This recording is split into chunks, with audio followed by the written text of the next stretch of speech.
try to shut it off. Hey, don't wait 1 second. And then all you have to do is just call in.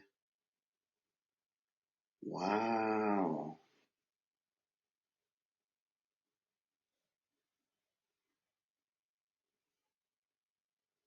We're live on Podbean. I'll call in. That's super awesome. Okay, so I do call in 1. Yep.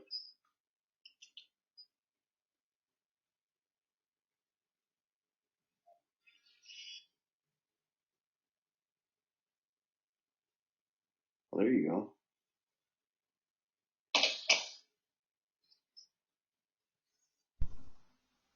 Hello? Hello. All right, now turn your Zoom down.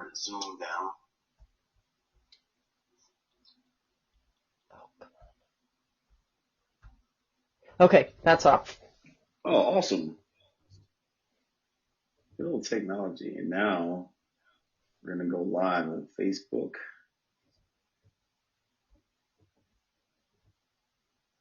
Isn't technology great on the whole other side of it? It's pretty amazing. I mean, I think about all the things that we could not be doing in school if it weren't for all of this technology.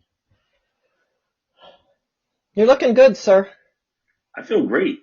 Outside of everything else, I feel all right. We are going live, Lisa. Okay. For 5,000 people. All right, we're live there. We're live on Instagram. We're live on Zoom. We're live on Podbean. We're live on Facebook. Toriano Sanzoni, the Wolf Keeper. And today I am live with Dr. Lisa Helke. How you feel?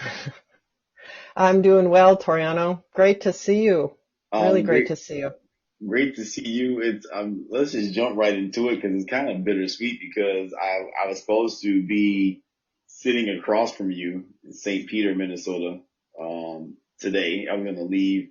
My goal was to leave at like 1 a.m., drive through the night, be there, shower, chill, relax, meet up with you somewhere, do this live, and then bounce around campus.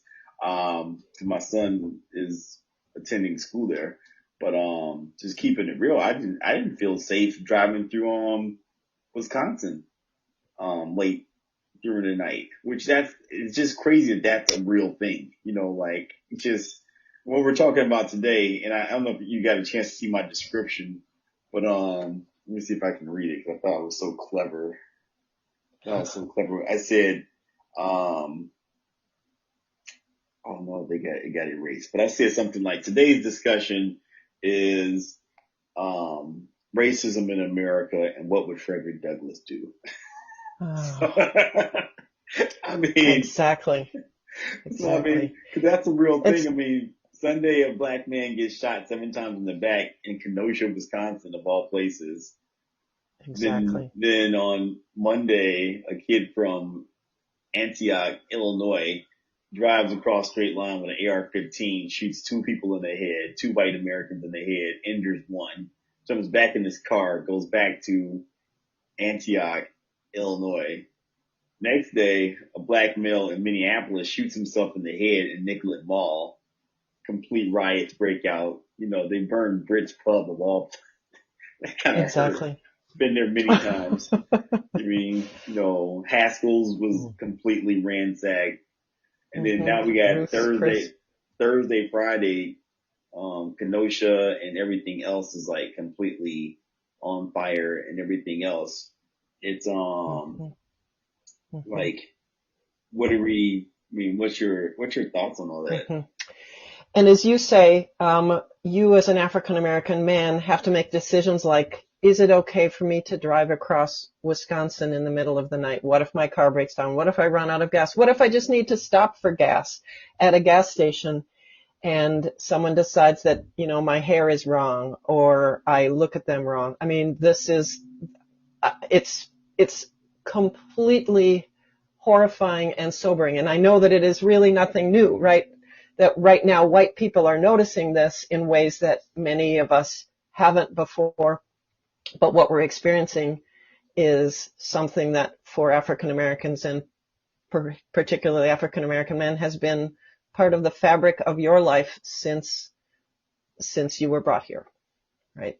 Right. So it's completely disheartening.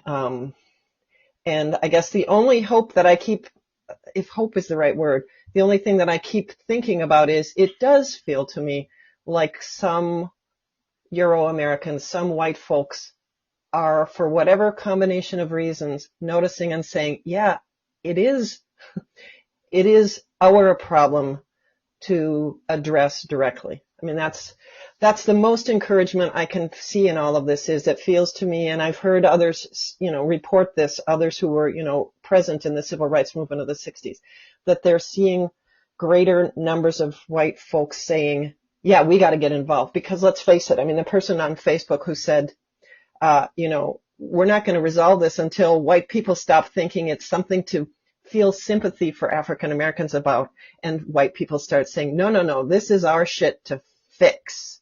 And I don't mean alone or, single-handedly or anything like that, but this is ours. This is, white racism is white racism, right? Anti-black racism is a product of white supremacy. So that's, that was a long rant maybe, but that's what I'm thinking right now is how do whites take increasing accountability for what's going on? But I mean, hasn't that always been an issue of, 'cause, I mean, throughout history, there were white Americans that were like, hey, I want to make things better. I think, sure. But John Brown. Right. I mean, there were abolitionists, but I mean, if you live in certain parts of this country, obviously it's really not, you can be certain parts of this country and to be totally oblivious to racism and what's going on.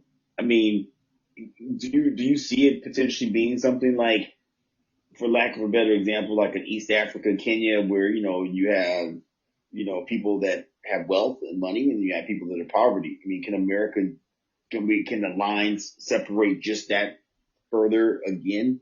You know what I mean? Where you truly have just like, hey, I'm living over here in my temple. I have a doorman. I have security.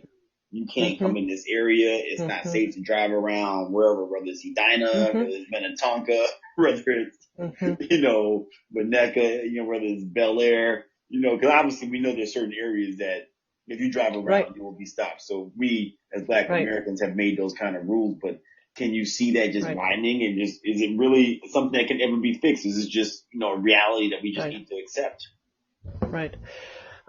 Well, you're asking the perennial question, right? If one form of oppression will just be replaced by another, and I think, as a 60-year-old as opposed to a 30-year-old, I guess I feel like it's the case that I don't believe we ever fix things entirely, but I think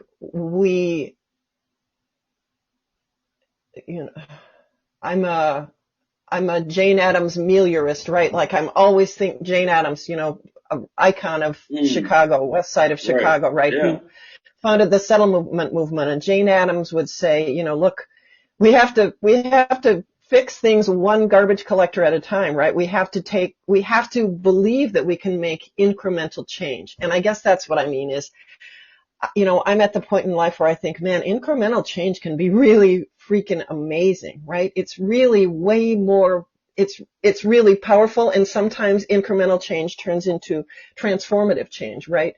Sometimes it doesn't, usually it doesn't, but wow, if we don't go for it, if we don't believe that we can move the needle on things like this, well then,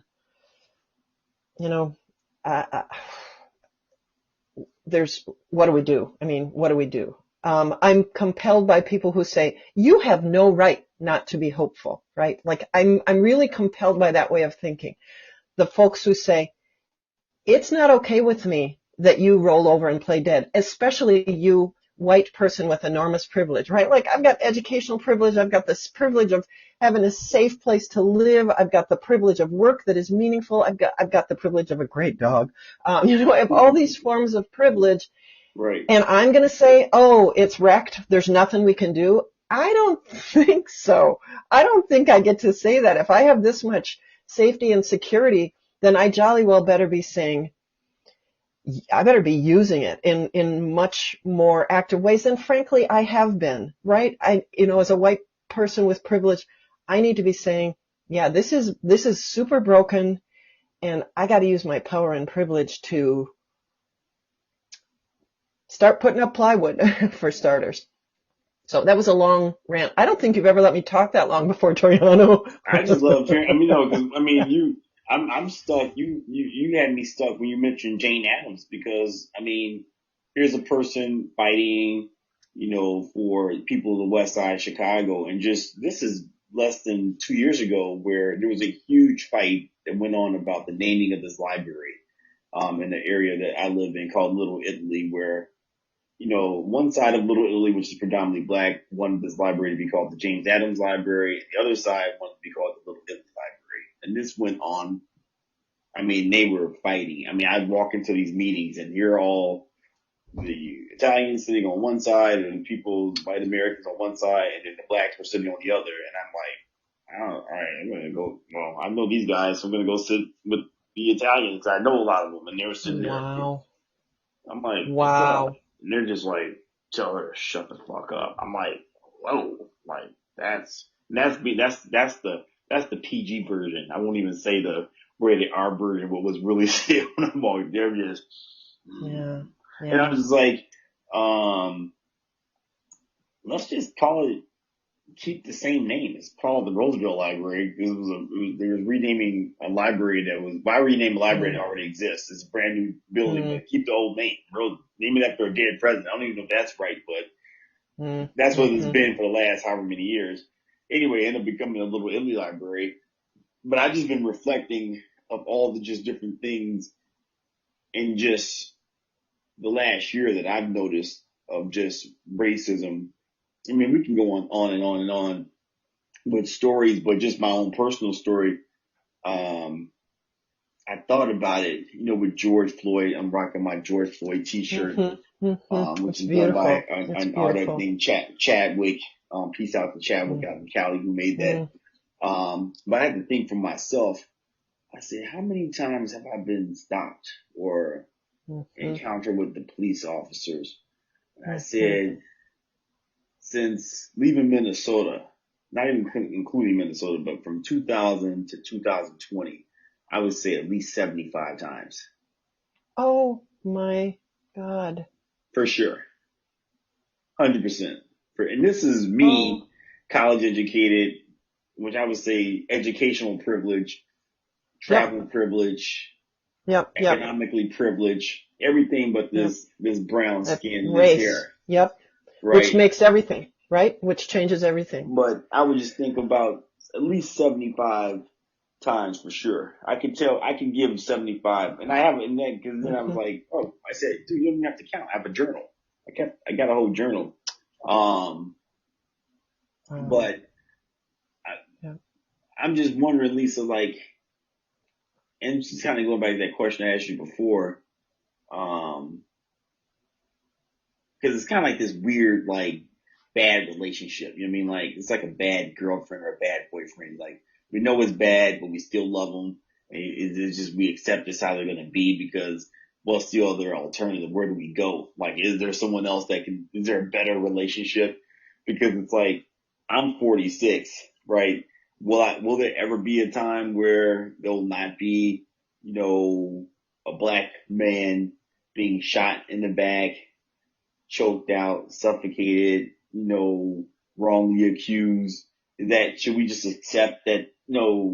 Should we just say like, hey, that's a reality, and because it is a reality, I mean, if it happens, you get this, because there's a great chance. Should we just have some type of, petition, figure out what's the numbers of and just go ahead and you get your booby prize if it does happen to you, because the chances that it's not going to happen are so low. So let's already have, healthcare in place, like mental health care in place, that you as a black person living in America are going to have a higher heart attack rate because you're stressed out more. I mean, they've done stats on that, Um, like I just think that we're not realistic about that, because I was thinking about, my Before great you go grandmother. on, Yeah, before you go yeah. on, can I just tell you that your question breaks my heart?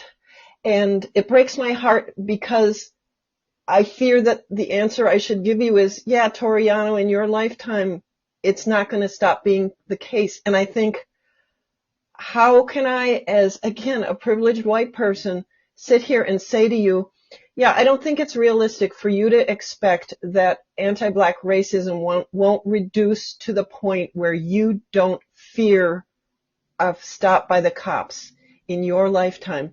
Why am I not stopping everything else in my life to be joining with other white people to say, we have to stop business as usual in more ways than we already have, because this is craziness that this, business owner, this upstanding, okay, maybe you've done a few things in your life, but this pillar of his community is saying to me, do you think it's ever realistic that I can, not get stopped by the cops 75 times? That I can, if I get stopped by the cops, think, oh, I've got a taillight out, I'll get that fixed tomorrow, and not think, gee, I wonder if he's going to handcuff me and throw me on the ground.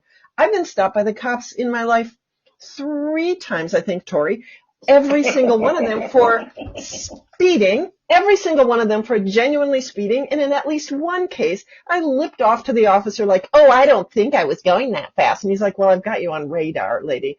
Right? Like, I didn't worry about being a little snot. Now, I know that, women and police also have our own baggage. But my point is, I don't worry, right? Especially as a 60-year-old woman, I don't worry if the cops stop me.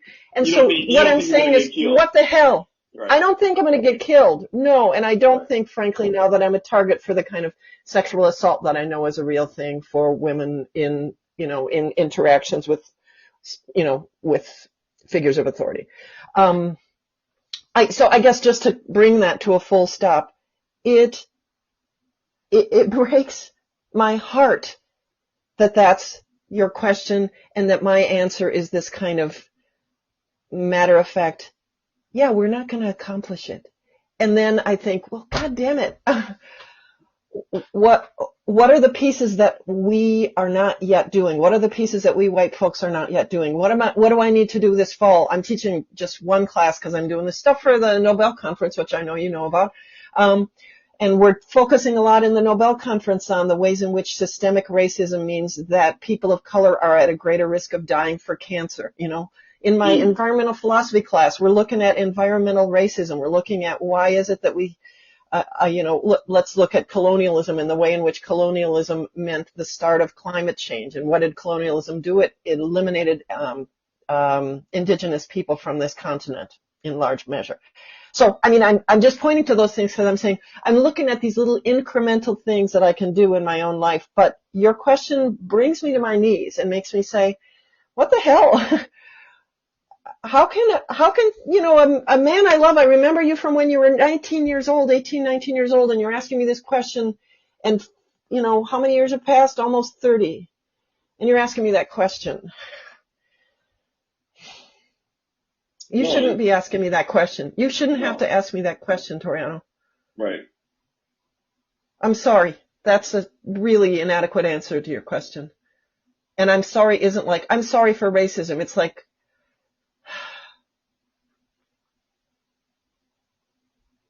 I don't know.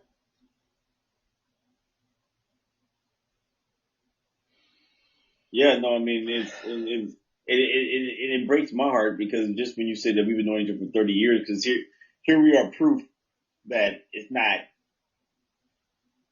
and I love when people say that it's true because it's not everyone. Like I've been knowing, I call you up for, since 1992. Here we are, 2020. Yep. I mean, we've traveled together. We all got together, and Yep.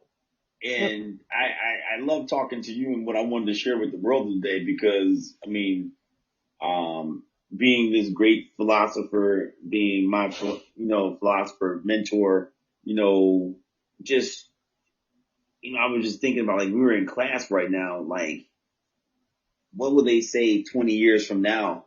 You know what I mean? Right. Or, Right. or Will for we have example, moved the needle? will we have moved the needle? And I guess in some ways people say, well, we totally did. You know what I mean? Look, you got a chance to go to this historically white college when there were people that couldn't go to education at all. People couldn't vote. Obviously we know that there were certain things that, but then I'm like, but did we really? Like, I didn't want to drive Right. through Wisconsin. Wisconsin.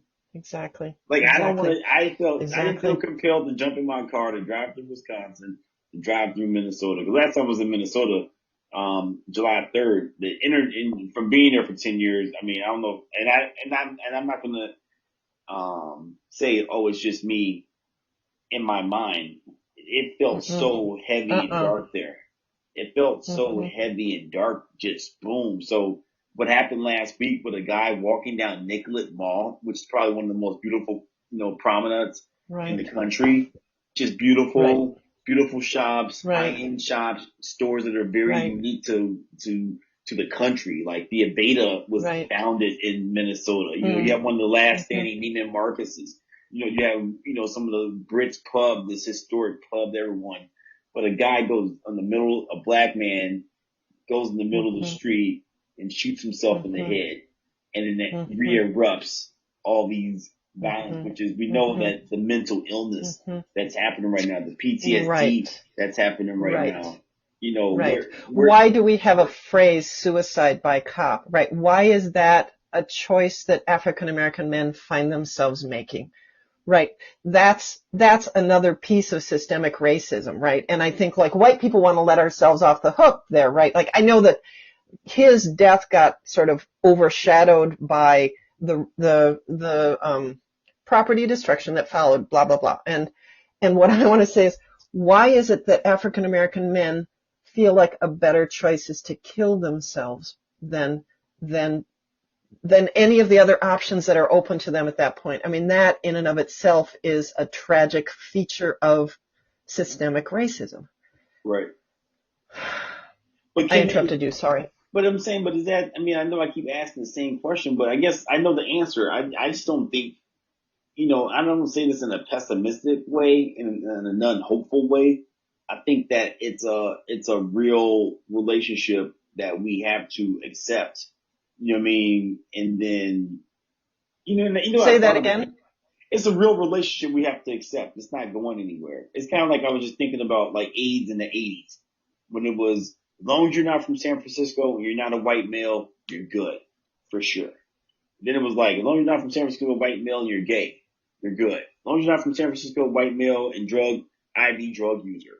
I mean, it was a while before it was like, anyone can get AIDS. Stop saying San Francisco only.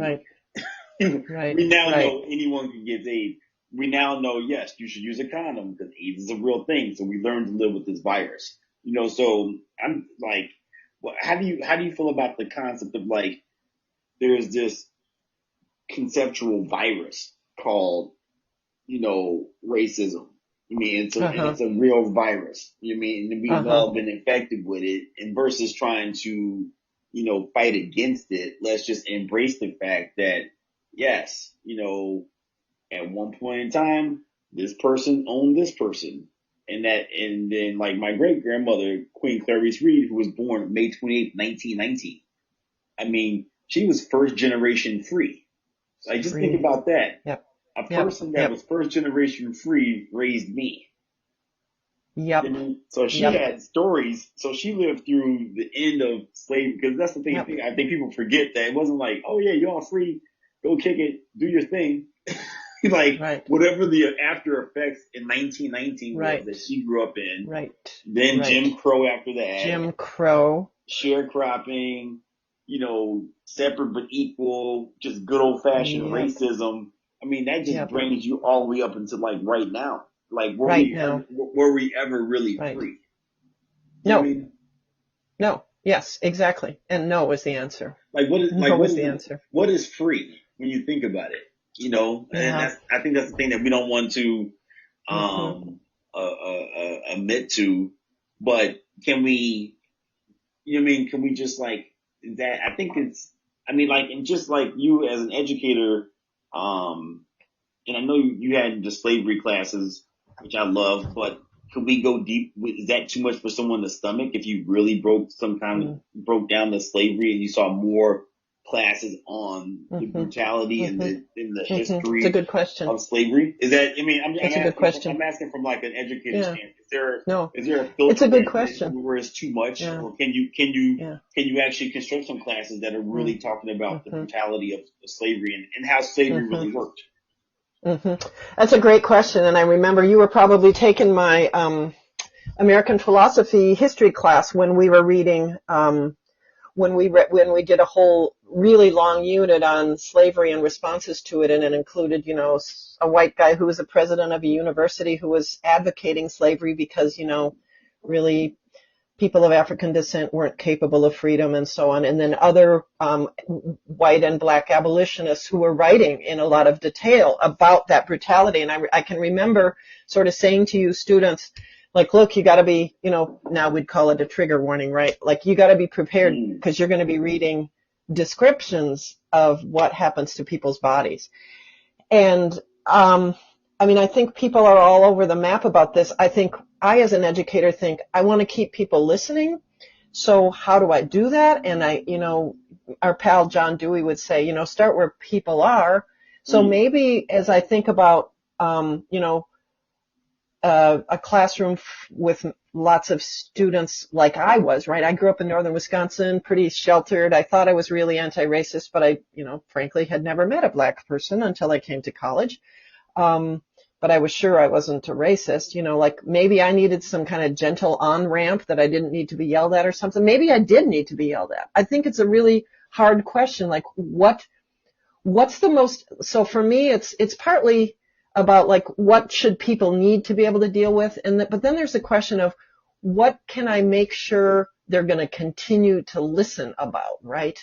And I think maybe what your question is also asking is a question that links sort of our attention to systemic racism and our attention to, kind of everyday racism that individual people practice, right? And I think one of the things that's hardest for me right now is with our political climate is seeing the ways in which folks who have always, frankly, been deeply and ordinarily racist, right? In the kind of using words and behaving in ways like you have talked about yourself experiencing recently, right? Like there was a way in which maybe for a time, and maybe especially when we had an African American president, or maybe that was when it all started to go south.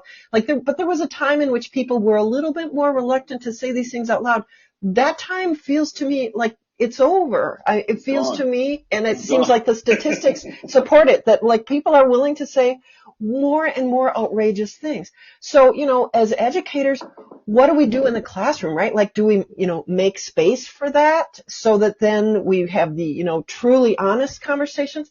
I think it's a really hard question. I know as a person who really is uncomfortable with conflict that I struggle around that question, right? Like, am I willing to have the fight erupt in my class? Would the fight erupt in a class where most of the students are white? I mean, like, would there be a robust conversation among white students who stand in different places with respect to racism? I'd love to believe that there would be. I guess maybe I'm talking myself into a job here, right? Like maybe my job, maybe the job of us as educators in those places is to figure out ways to help students genuinely talk to each other and keep listening to each other, right? Like what does it look like to listen long enough that you go, oh, like I want to report to you that right now, as much as I've thought about racism, and I'd like to think I've thought about it a lot, but listening to you saying, asking me that question about, in my lifetime, I feel like I heard it in a new and different way. I feel like when I'm listening well, I keep hearing African American people saying things to me that I need to keep hearing and hearing better. Like you saying, right, is this forever? Suddenly that became one notch more real for me in a way. So partly maybe what I'm saying is for white people, we need to keep listening and reading and watching, right? We need to just keep hearing it and hearing it and hearing it until the place where we're like, oh yeah, oh yeah, oh yeah. Right. Because still, there are too many of those moments where we white people are like slack-jawed saying, really? That happened to you? And you're like, yes, 75 freaking times it Yeah, happened to me. yeah. And stop being amazed because I'm not unique. Stop being it right. No, and I always jokingly say, and I'm the good Negro, like Exactly. for the person that legitimately might have something going on, but maybe not that day, you know. But Right. Or you're God forbid you did have a taillight out. Right? right, or God forbid I did have a prior record. So when you ran my Right. Or license, God forbid let's you say had 3 ounces of marijuana in your car. right, right. So it can. Let me ask you. Well, this is not really an ask, but this is more like a request that I would like to see. Because a powerful thing that happened to me while I Gustavus, and I don't remember what class it was, and I don't remember the professor, but I just remember it being one of many of the most intense things I experienced. Where we had to watch this documentary. This guy had filmed himself deteriorating from AIDS. Oh, Marlon Riggs. Um, and I bet it then was Marlon Riggs. okay, and I just remember going to class. It was just like it was super duper heavy. I mean, it was like over the top. Like every, um, I mean, one was heavy to watch. Two was it was gross to watch. Like it was some real Hmm. shit. It was nothing warm and fuzzy about this at all.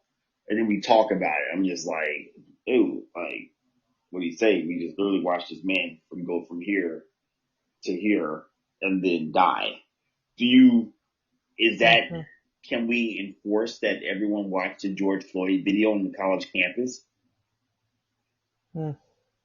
So I want to ask you in return about that. Like I have been really compelled by colleagues and friends, African American colleagues and friends saying, stop with the showing it over and over and over again. I will tell you, Toriano, I have not watched it.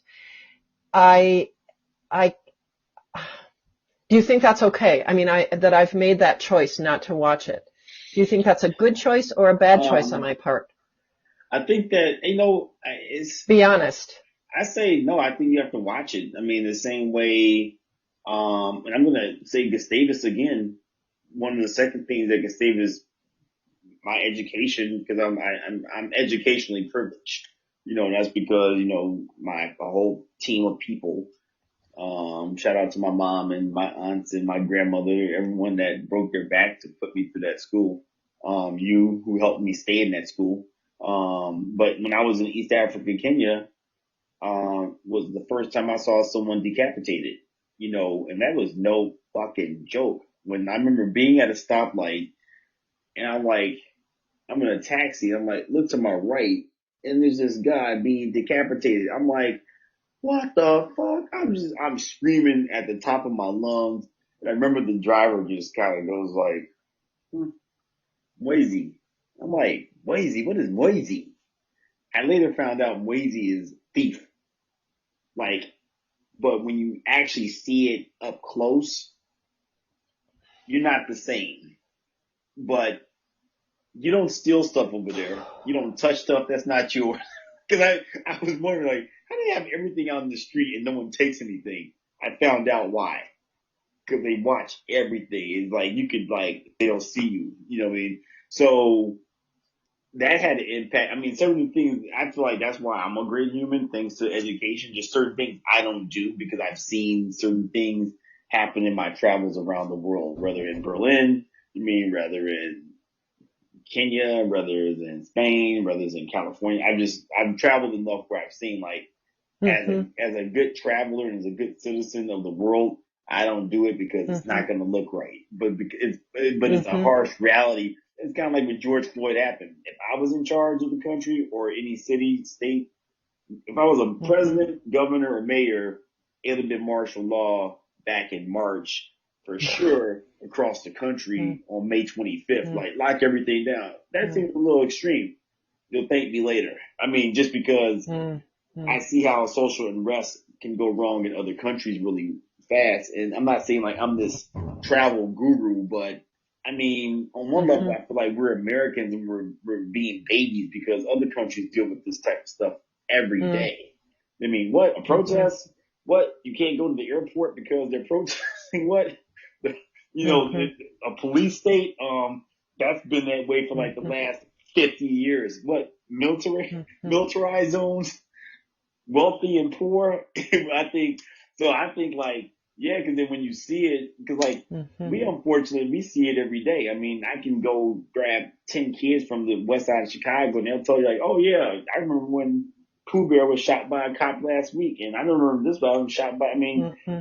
they see it all the time, so it's like they live in the pandemic. Mhm. This is not the Mhm. end of the world for a lot Mhm. of Black Americans, but for a Mhm. lot of people, I Mhm. get you're seeing it for the Mhm. first time and they still haven't really Right. seen it. But I think when you act, and that's, Right. thanks to good old Right. technology, Right. that when you Right. see it, you're like, Right.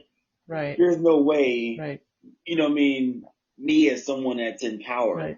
what I mean, can let this happen because at the end of the day, Black Mhm. Americans and a lot of, people of Mhm. color don't have that power, that infinity snap. But Mhm. if Mhm. the owner of Apple says, you know what, I'm about to go put $2 billion to take out the North Lawn deal and make it look like a Space Jetson because I saw that video and I can't even, that's not cool on a, because this is not a tragedy against, Black people. These are assaults against humanity. This has nothing to do with color. Mhm. This is, this is about, like the breakdown of humanity right now, so, um, is that, I mean, I think that, well, you guys, Mike Castillo's education put me in those Mhm. two extremes. I mean, between seeing AIDS, Mhm. not that Gustavus, it said in the description somewhere that you would see a person decapitated, but I mean, there are Mhm. possibilities. Mhm. With Gustavus did send me to Kenya. When you study abroad. Yep. Yep. You know what I Yep. mean? Yep. So, I. Yep. I want to come back around to that question and ask it back to you, I guess. So for you, there's a really important difference between me seeking out that video and watching it, and you'd say, yeah, you need to do that, Lisa, as opposed to me feeling the need as a white person to repost yet another video of a black person being, harmed by the police so that other black people are going to, randomly come across that and be re-traumatized by that. I mean, like, because a lot of folks are really saying, stop with the reposting. We don't need to be doing that. And I'm just curious what you think about that. well, you know what? When you said that, and both of us as dog lovers, it's kind of like I hate when people post dog brutality videos or they find a dog brutality video. Like I know it exists. I don't need to see it. I mean, it's so Mm-hmm. some level a person can say it's too extreme. We know that it exists. Do I need to see it to want to know that it's wrong and to want to change it? Not necessarily. You know what I mean? Because we know that dog cruelty is wrong. I don't need to go see a dog fight or, chickens fighting to know that that's wrong. Does it do something to you when you actually see it firsthand? Does it do something to you when you actually are living it and you're in it? You know what I mean? Like I saw a judge. I'm standing there. This is someone respected in the neighborhood. I'm watching him talk to this kid. Granted, they both were like being confrontational, but the kid is standing here, he's standing here, and the judge goes to assault this kid, to hit this kid. He's like 18, 19 years old. So, I mean, was it a gun? No. Was it a knife? No. But still, am I being too sensitive to say that I'm not trying to see someone get punched or beat up? Period. Is it a reality of being in Chicago? Mm-hmm. There's a chance you can see an act of violence. Yes, I just think that on some level, if you don't prepare for it, then it catches you off guard because you don't think that it's a reality that we live in. You mean I think that Mm-hmm. America had this Mm-hmm. whole time period where it was like, yes, there's a good chance you could see some violence. And then we went through this time period where we got control over it where, yeah, violent things happen, but they weren't on a regular. I feel like we're back in this Mm-hmm. spot where we're going to see a lot of, I mean, it's a real thing. I mean, I'm in Chicago and they're preparing for a Yeah. huge riot to happen Yeah. today at 5. That's what they've been saying, Yeah. So I Yeah. mean, Yeah. and we're living that Yeah. reality right Yeah. now. Why not just? Yeah. I guess I'm saying like it's kind of like you know either you're pregnant or you're not. I mean, it's kind of like either Right. Right. we're in Put it. it in your face. I mean, Yeah. we're in it. So But I mean, put it that's in what I'm people's asking you. You faces. think? I mean, would you write? Do you? I guess what I'm throwing it back on you because you're in charge of the brains Hmm. that are going to go out there, the future class of 2024. I mean, and I feel like this class of 2020 is so important because, I mean, this is I want to throw this question at you, but this is where I'm saying, what you're preparing kids for, my son being one of them. Let's just say this. Hmm. I'm going to give you the scenario. Um, Trump wins 2020. He can't win anymore because he only gets 2 terms. 2024 is up for grabs for Well, any. unless he manages to change the Constitution. I mean, he wants to do that, Right, unless he manages to change the Constitution. Let's just say he fails in that, though. Let's say he succeeds with winning. He fails in that. Okay. He can't do term 3. He does his 2 terms. 2024 is up to grabs for anybody because now it's back flat. There's no more incumbent. Right? It's equal grounds. Right? Whoever wins truly had to duke it out and win. It's a hard reset. Right? Um, the young adult that you're educating now, and this is a loaded question, but can can can the curriculum, can we just go whole hog and like, let's not even just say George Floyd and racism and the brutality there. I mean, a thing that I'm like, I can't really handle Holocaust stuff, and that's a real thing. You mean like Hmm. Holocaust videos, Hmm. documentaries? I don't want to see it. I Hmm. don't want to talk about it. I know it happened. You know what I mean? So Hmm. I get how people serve, like my aunt, she is Hmm. not trying to hear any Hmm. slavery stuff. So I Right. totally understand that. Some people just Right. don't want to Right. stomach it at Right. all. But is Right. that, Right. but can you as an Right. educator of Right. of higher institutions, once they made it Right. to you, is it really, can we really Yeah. not, can we really shield them from having that Right. hardcore? Absolutely. No, you're asking a great question, right? And I mean, it always kills me when people will say things like, well, we can't introduce topic X to 5-year-old children when the topic is something that elsewhere 5-year-old children are living on a daily basis, right? I mean, whether you're talking about, Syrian children, whether you're talking about children on the border in camps sleeping on cement on the Mm, floor, whether you're talking about children who are sold into prostitution, whether you're talking about mm, children on the west side of Chicago who just are seeing everyday violence.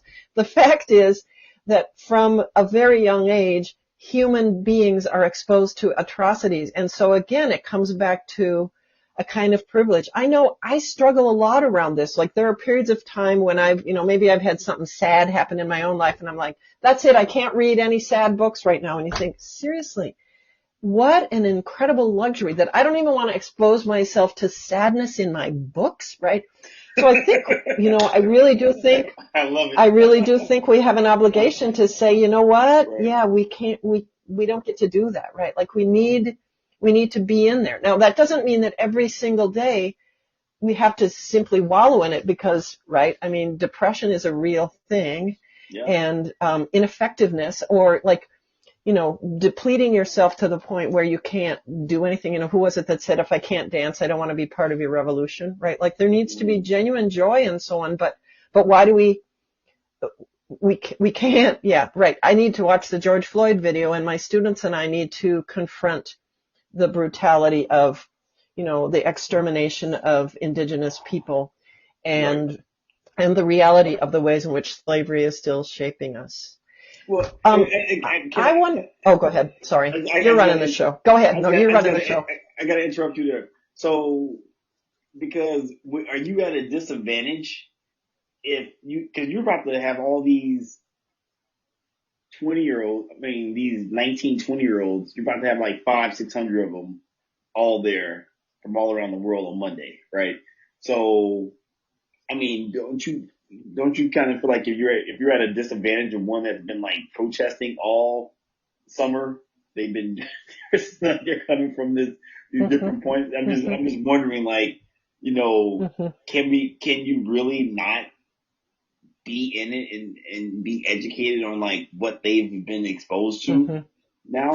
Right, right. So what you're asking me is how do I make sure that I stay connected to students who have been living a reality that I haven't been living? Is that what you're asking? Right, right.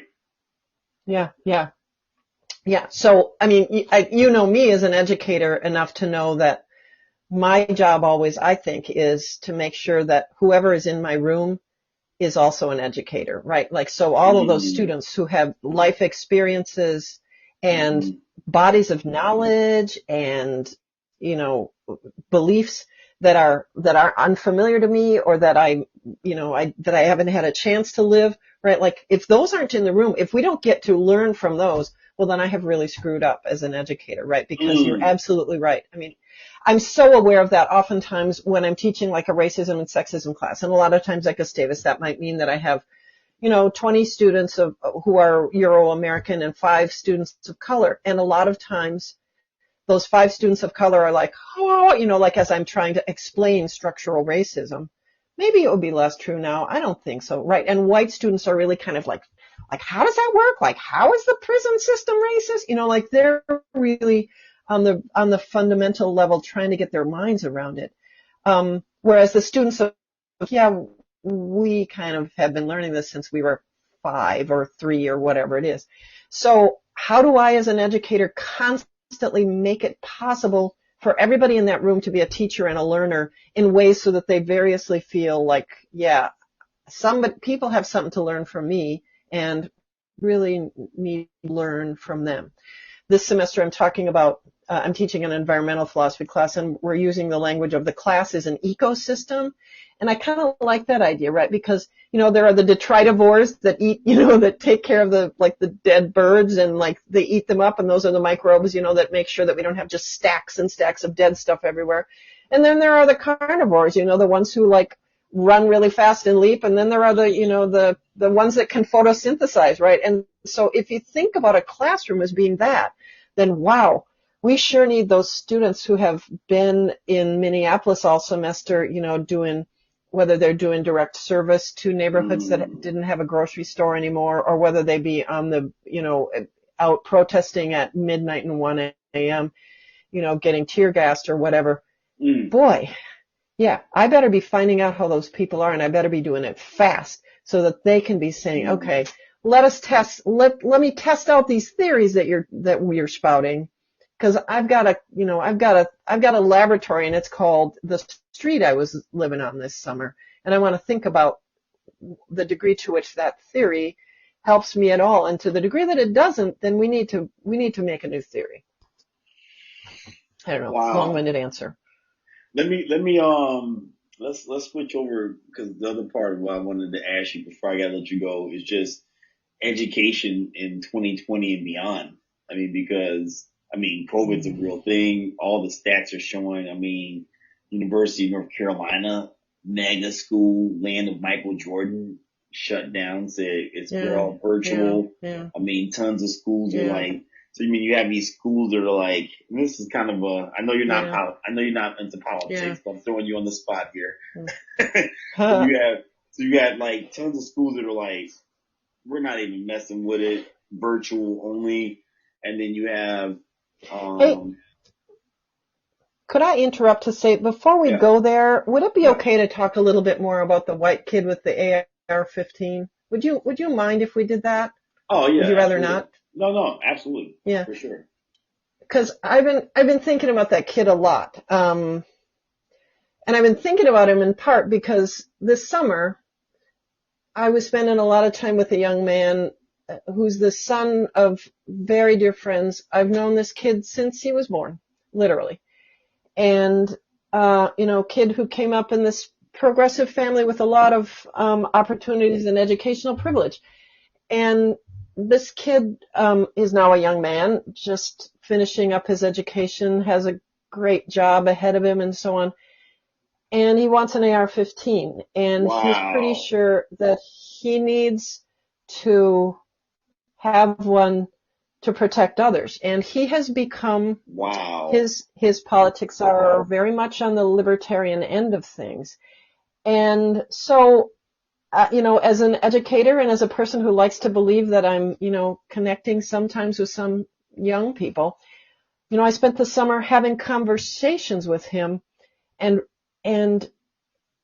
trying to engage in that thing I was talking about earlier where you talk about, I'm going to listen to you really hard and I'm going to try to ask you good questions, even though right now what I think you're saying is real craziness, right? And so, for me, that's one of the things that I'm thinking about a lot right now, and I wonder if you have any thoughts about, because I'm seeing and hearing from others, parents of white young men on a certain demographic spectrum who maybe are really computer guys or engineer guys, and they're spending all their nights, going into the internet, into those places I don't even know how to get to, and and this young man in particular, he's reading all the philosophy, right?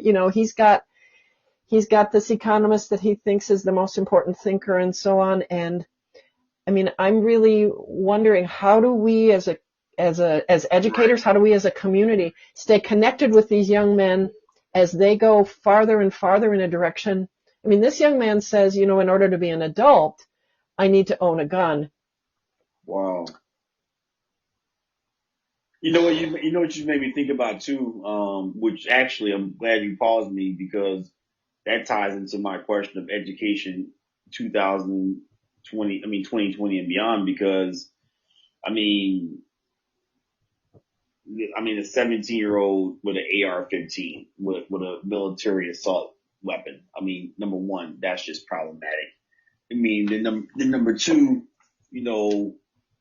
and I'm not like making excuses for them by any means at all, but the three, I don't even like to call them protests, but the three walks that I was involved in, being 46 and seeing these 18-year-olds, and I'm not trying to lump them all in one group, but they're very intense. They're in a different spot.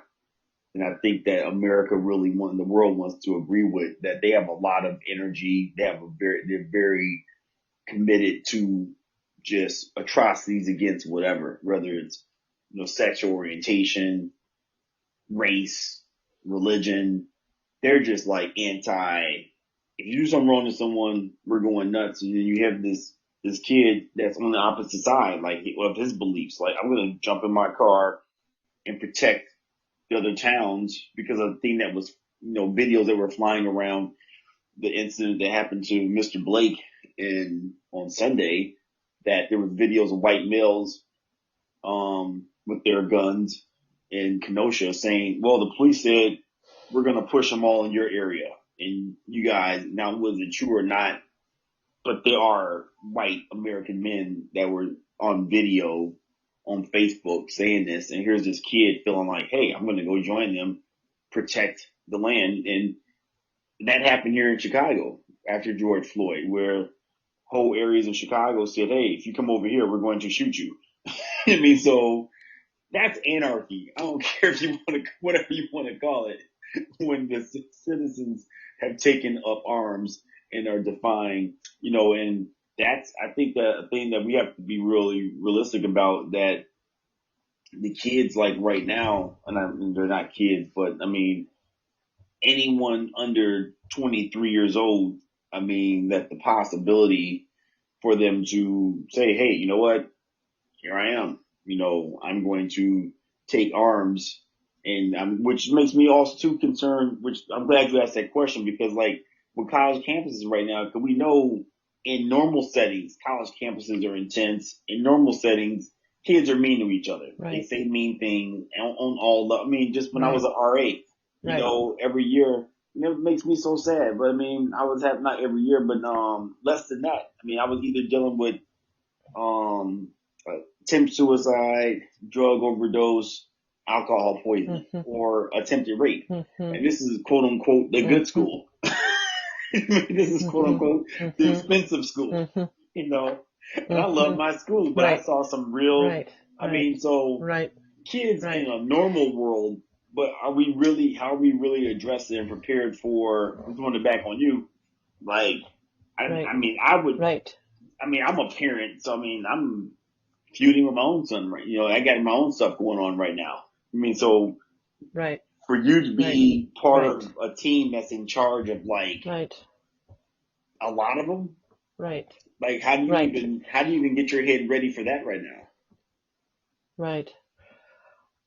It's a great question. And I mean, I think one of the things that we educators who normally teach in person are really struggling with is how can we be effective when we don't, I mean, Gustavus is starting online, and so we're not going to meet, first year students will meet one of their classes in person, but the rest of us are just starting online.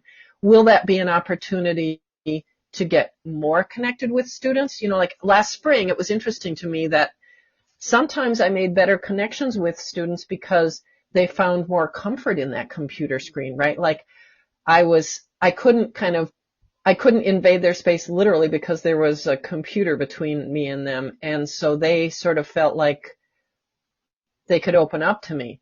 If we have students who are spending all of their, 10 and 11 hours a day on the internet, researching their own particular brand of politics Mm, and connecting up with, really, often real extremist ideologies.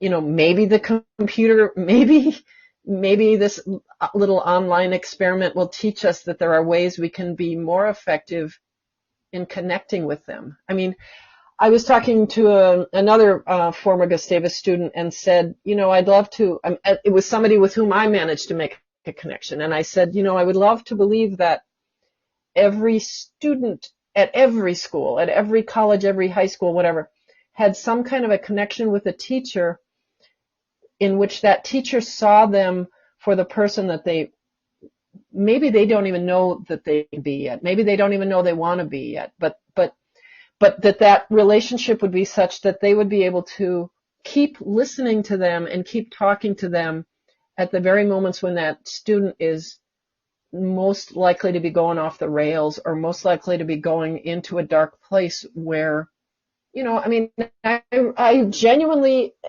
I share a real concern about my young friend. Like, I don't know what choices he will make about a gun and its use. How can mm. I make sure that there are folks who continue to listen to him so that he will make the right choices and he And, won't be and, that young man in Kenosha? and you know what? You made me just think about. I'm so glad you paused me on that and said, "Can we talk about the kid in Kenosha?" Because you think about my question I asked you earlier. Is it can I'm gonna answer my own question. Like, yes, we have to show them the Floyd video, the Holocaust video, the AIDS video, and that the education of that has to be intense and in their face at an earlier age because they're making the decisions anyway. Because now you have kids. That's a kid. He's not even legal. 17 years old with an automatic. I mean, that's just a vicious weapon. I mean, the amount of training that you have to have that kind of weapon that can push out, rounds that just can cause an immense destruction of the human body. You can immediately destroy 40 human bodies like in minutes, like done. And here's this kid with one nonchalantly walking down the street like he's playing a video game, and I think that if we don't, not I think, I know if we don't educate people on Hmm. why not to exert that power and to use that power because they have that power. You know what I mean? And that's the thing too. I Hmm. know we say like, well, Hmm. back in our day, we used to just fight, which we did. I mean, it was fist fights. Maybe there was a bat, maybe there was a knife, but like that was the next level for gun violence. And now gun violence Hmm. it's not a big deal. Hmm. And the thing I like, Hmm. I just feel like America as a whole, and that's because I'm blessed to travel, that gun violence is real in so many other countries every day. I mean, where tribes are, feuding against each other, where there's police against different militias, where there's different, counter groups, whatever, that happens every day. in America, we just not seen it. But was this, the kid in Kenosha, is this like a prelude to like how things can be?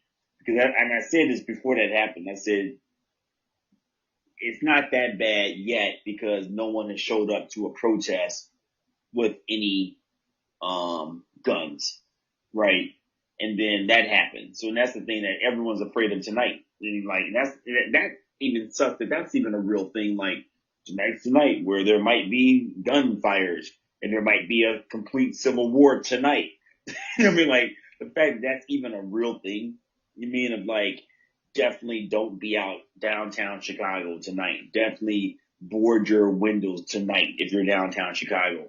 Definitely tonight in Kenosha. I mean, Kenosha is like people are fleeing their city like it's a hurricane city. You mean like it's a a tornado city. You know what I mean? So I think that we not just even the onus on you, but we as citizens of the world and as an educator, I mean, that's what you do for a living. Like I always said, I used to joke, I can tell you what to do to train a dog. I'm not interested in understanding the technologies of like knowing that this 5-year-old is not in the right place with reading or English. I think that you as the educator, I mean, that you all have to have like a different platform as far as this new, I think it's a real thing. Like, I don't know, it's not, I'm going to say not a thing. I know it's a real thing. This conceptual pandemic called racism, which America, I mean, we just are so, I feel like we're babies in regard to really wanting to admit to it, which, and I'm going to say a third thing too, like the AIDS that learned to Gustavus, the decapitation of Leonard Gustavus, and then in your class, I mean, I never read slave journals before. I mean, those things were freaking brutal. And things like things that I would have never known, which definitely shaped me to say, okay, I can get why. I understand why white American feels this way towards a black American. I mean, because like, just think about, I always love busting people's head with the term motherfucker. I mean, the term motherfucker is a slave term, where black boys, they would put bags in their head and they were forced to have sex with their mothers. It was like, oh, go bring me some motherfuckers. I mean, it was this concept of line breeding, like the same way they do with dogs or the same way they do with cattle. Or that there were buck breaking farms where black men were systematically raped, and there was on the East Coast. And then you send your buck there, he'd be broken, then you send him back to the farm to have like this zombie of a person that you can control. I mean, these are brutalities of slavery that are real, that traces of that, have carried over. Just the concept of police overall was police them. I mean, that's a byproduct of slavery. They originally were private institutions that were just like, hey, exactly, just keep them in place.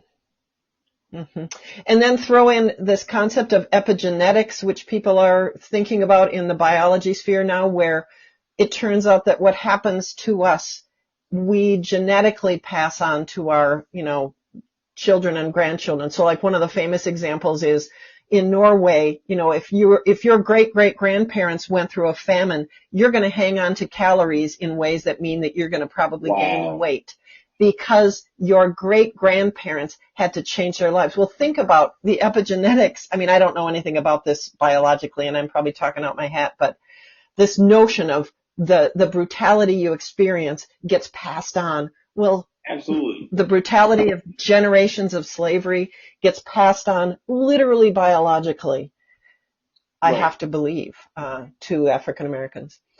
When we're talking about education and talking about what we can make happen, I mean, I keep coming back to what can we do to make sure that the things get said in the room so that we talk about them and listen about them. Years ago, I wrote this paper called Radical Listening, in which I talked about, as an educator, cultivating the capacity to listen at that point.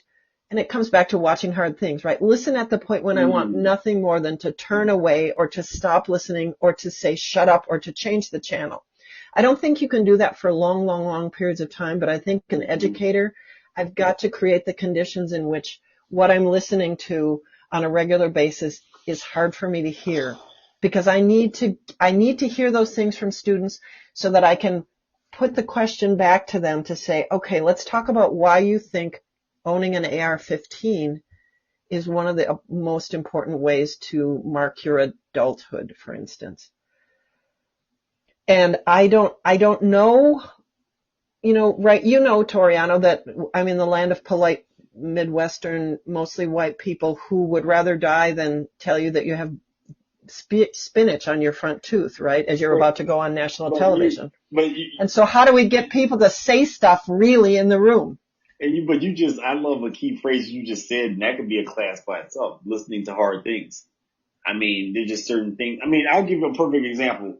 Another Minnesota example, my great friend Wes Shook, who was a Gustie. Did you know Wes Shook? I knew who he was. Okay. He's no longer with us, but just, he brought me, to Mankato, Minnesota to do a seminar from one of his friends that, worked with homeless youth. And I was like, they wanted me to come there, and I was like, all right, cool, it costs this much. And like, then I was like, are you really homeless, or are you just like, white kid that's mad at your parents? And like, they're telling their stories, and I'm like, no, these kids were homeless. Like, my dad assaulted me. My family does meth and sells meth. My father doesn't accept me for being trans. Like, it was this whole group of kids, I call them kids, but young adults, that I had no idea that was even a thing, that at night they ran looking for shelter. During the day they went to school, and no one knew that they had these double lives going on. And then this one kid was like, in Mankato. But then I was like, okay, I get it. You're homeless and everything, but why do you want dogs? Like, doesn't that make your world that much more stressful? And then they said,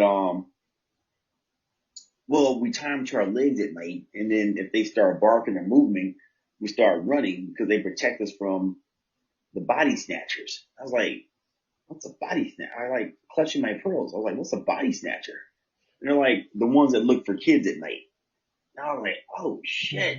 Like, these kids spend their whole day going to school during the day, and at night running from sex slavery in Mankato, Minnesota. And I'm sitting there, I'm just like, I almost puked. I'm like, I didn't know that was even a thing. You know what I mean? Like, and I'm sitting there listening to their stories. After a while, I was like, I was in tears at one point. This one kid, he's just breaking the whole thing down for me. And I'm just like, holy shit. Like, who? I heard of sex slavery. I knew that sex slavery exists.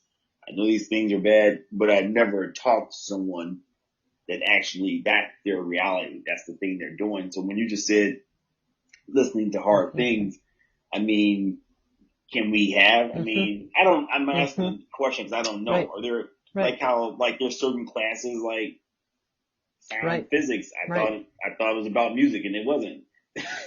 It kicked my butt. I didn't pass. It was a hard class. I mean, can we have curriculums that are super duper hard? And when you go into it, it conceptually, it's rated R.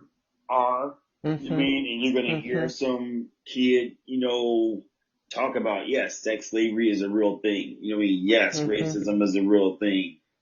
Sexual assault's a real thing. The Holocaust victims are a real thing. Like, can that be a curriculum, or is like through college? Is that not the responsibility of a school to bring that hard, to listen to things to someone's face? Oh, I think it's absolutely our responsibility. If we, the 5 core values of Gustavus, one of them is justice. And how can we bring about justice in the world unless we look hard in the face at injustice? And that means looking hard at these things. I mean, for me, it always comes back to that question of, how effective are scared straight programs, or how effective is it if I get hit over the head, or do I need to, and so I keep coming back to, when am I able to keep listening? And when are the people in this room when are they going to shut down? And so I think that's always the question. And sometimes less is more. But also I know that we can be afraid, right? We live in a time in which um, professors are genuinely concerned about sort of what we do in the classroom being targeted with being inappropriately political or with being, Mm, too far on the left or whatever. I mean, faculty experience, uh, uh, faculty find themselves unemployed for reasons that are, disturbing. right.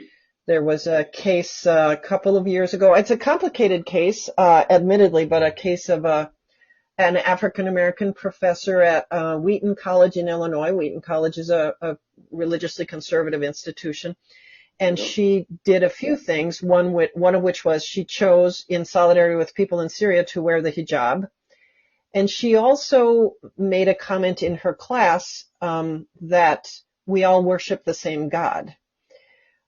Um, she and the school came to supposedly an amicable parting of ways, Mm, but she found herself unemployed by Wheaton College because of the comments that she made about Islam in a wow. religiously conservative school. So, and that's one example. There are lots and lots of those sorts of examples. So all I'm saying, I'm not saying, oh, poor me, right? I'm a tenured professor at a religiously progressive institution. I have way more rope than I use in a given semester, Toriano. That's the God's honest truth, right? Like I could be pushing myself and my students harder. And I sort of feel like you wanted this podcast today because you wanted to make sure that I did. I feel like you are giving me my marching orders today, and I'm glad, right? Like I'm being invited to think really hard about how the hell I'm going to be using this semester. I feel like I've been thinking that, but really what it comes down to is I've been thinking a lot about whether I was going to use Zoom or Google Meet, right? We're all Right. involved in all this technology, but what we ought to be saying first and foremost is how do we make sure that our students, in whatever the subject matter is, talk about a global pandemic and race relations that are deteriorating rapidly because of the persistence of white supremacy. And so what you said asked earlier, I Plus mean, climate change. plus climate change. But what you asked earlier though, I mean, the kid with the AR-17, I mean, there's kids out there with these AR-17s, and then I think being sarcastic but real and being honest and not being sarcastic is like, if it can happen in Kenosha, I mean, you don't think of buildings burning down in Right by Kenosha. Carthage College, right? One of my, another young friend of mine just graduated from Carthage College, and he lived in the neighborhood where this is going down, right? So it could have been St. Peter, Minnesota, right? That's With what the nice that's what I'm saying. Lutheran college. Right. I mean, if it happened in Kenosha, I mean, why not St. Peter? I mean, why not? I mean, Mankato's bigger than Kenosha. I mean, like, there's Kenosha. You think normally like good things about Kenosha. Right. You know, you think like, oh, go to Kimberly Kenosha. Clark, paper towel. Right. Kenosha. You know, like, but Kenosha's on fire right now. People are like afraid to be in Kenosha. People don't want to drive through. So, I mean, I think it's, I thank you for saying that, like, you getting your marching orders. I mean, really, what went through my mind was like, man,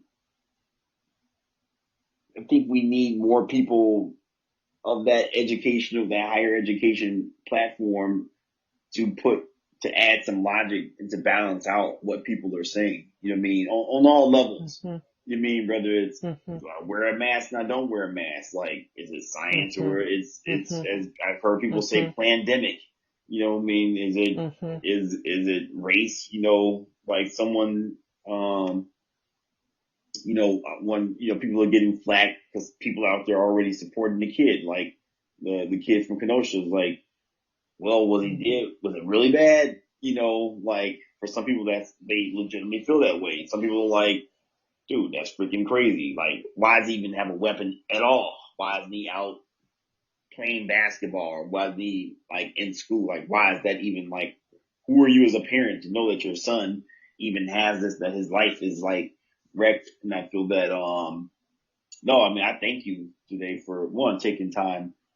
Of course. Always for got time for you, Toriano. for not because you have tomorrow's the big day, right? All the kids are. Where's it They're today? showing up. I think first years are, you know what? I'm not, since none of us is allowed to help, I don't even know if it's today or tomorrow, to be honest, but I think it's today. Yeah. Yeah. Isn't that a So, crazy real? That's a real thing too now. Of just the whole right. distancing and just Right. Yep. Yep. um And it's so hard. I mean, I love the start of school so much. It's really painful. But you know, honestly, it also brings home the fact that if we have business as usual in colleges and universities this fall, that that makes no sense, right?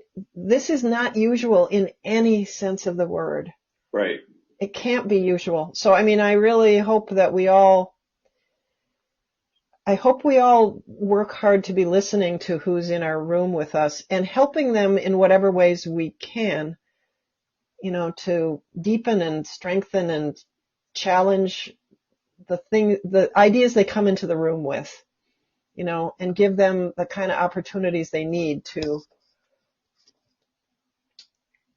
make them better ideas, right? Like, I don't believe Plato was right. Like, I don't think that there are absolute truths, but I sure do think that there are better ideas and worse ideas and that we can find them, So which comes back to, let's end the show on this. Let's put this out there. Since this is being documented. So we met in 1992, mm, right? wow, It's wow, 2020 now. What is that yeah, math? it's I didn't 28 master years. that. 20 28 years? years. 28 Okay. years. So 28. when we have this conversation 28 years from now, where where's America at? Oh. I'm going to hope that the seeds of social change that I do see in the responses to George Floyd's murder are that they didn't all fall on shallow soil and wither in the sun. That, you know, white people say, this is our struggle and it is for the long haul. And we are having a conversation and we're saying, God, can you believe how much change has happened? We didn't think that it would be the case that you would ever be able to drive from Chicago to Minneapolis without worrying about where you stopped for gas. And now you're like, I had 2 taillights out and I didn't even realize it until some friendly cop stopped me to say, hey, you want to fix those. I'd love to believe that. I mean, I feel a little bit like W.E.B. Du Bois. I think we read his essays on education in the class that Yeah. you had. And, you know, in the early years I mean, he was just like glowing about the end of, segregation and like, that blah, blah, blah. And then by the time he's 90, he's like, yeah, I guess I was kind of wrong about that. But maybe, you know, in the Hope Department, you know, he decamped for Ghana, right? Where he was like, yeah, it's a little more pleasant here. But maybe we have an obligation to hope and to believe, you know, what is it, the audacity of hope, right? That, you know, that we ought to be audacious enough to think, hell yeah, Toriano, let's not even make it 28, let's make it 20 years, 15 years. Let's think that when you drive up for Baraka's graduation in 4 years, you're going to be like, yeah, you know what? I can see real differences from that weekend that he moved in when I was too afraid to drive up and be with him because I thought maybe my windows would be smashed out and I'd get some horrible thing happening to me in Kenosha, Wisconsin. And now look at what's going on. Look at the genuine progressive movements for anti-racism that have sprung up in places like Kenosha, and people who said, shoot, I'd never imagine myself involved in that. I mean, I hear former gang members who have really made a decision to change their lives talk about their work, you know, with folks who are in gangs or susceptible to gangs, and the kind of informative that the ways that they talk about things like race and about violence and so on, like, right, like this is what I used to think and this is what I think now. Or people who leave, all kinds of extremist religious movements and so on, and they now are like, wow. So that kind of enormous transformation is possible on the individual level. So what if a bunch of that happened collectively? In 4 years, it could be a lot safer to drive here if we really did stuff, she says to herself sternly. Yeah. Amen. I love it. I love that. So I need to figure out what the stuff to do is. I love you too, Toriano. And I want you to send me a list of things that you need me to do. I want to be held accountable, and that's not your job alone. It's not your job alone, and I'm not. Right. I'm asking. I'm not demanding. I'm asking you if you would do me that kindness to make some demands. Yes. And I appreciate that from my heart, because it's, who would ever thought that one day the student would be having a conversation with the professor like this. And so I gladly, and I do, and I appreciate you so much for our second show. I think all our listeners, I hope that we brightened someone's day, and not on a doom and gloom, but we educated someone on a Saturday morning. Everyone that was out there listening, and I want to say peace and love to everyone in Minnesota. Minnesota's a fabulous. I mean, I stayed there for 10 years. I mean, that the things that have happened are not a reflection of the majority, or else I would have never stayed there. And that's across the world, that there's people that are, this guy said, Chris Roy, actually the very first podcast, on August 1st podcast, he said something so interesting. He said, I don't think that people are good people. He said, I don't think people are inherently good people. I said, what do you mean? I said, no, people aren't inherently good. He said, you have to work to be good. And I was like, I like that. Because then it's like, people do shitty stuff. Right. And you can also learn to be kind. I mean, that it's a practice, and you can do exercises that make you more that way, just like you can learn how to dribble and shoot. Right.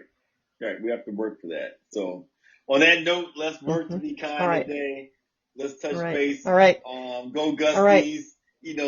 Have a fabulous first. I mean, I'm gonna send you a list, and we're gonna check in definitely before 4 years. But absolutely no. Let me know when you're going to be able to come up here, because I'll wanna take you out for a socially distanced cup of coffee or something. We shall soon. Okay. Dr. Lisa Helke from the St. Louis Adolphus College. I'm Toriano Sanzoni, the Wolf Keeper. Thank you for tuning in to our show. And remember, as always, there's one alpha dog, and that's you. And be true and go love somebody hard. Thank you.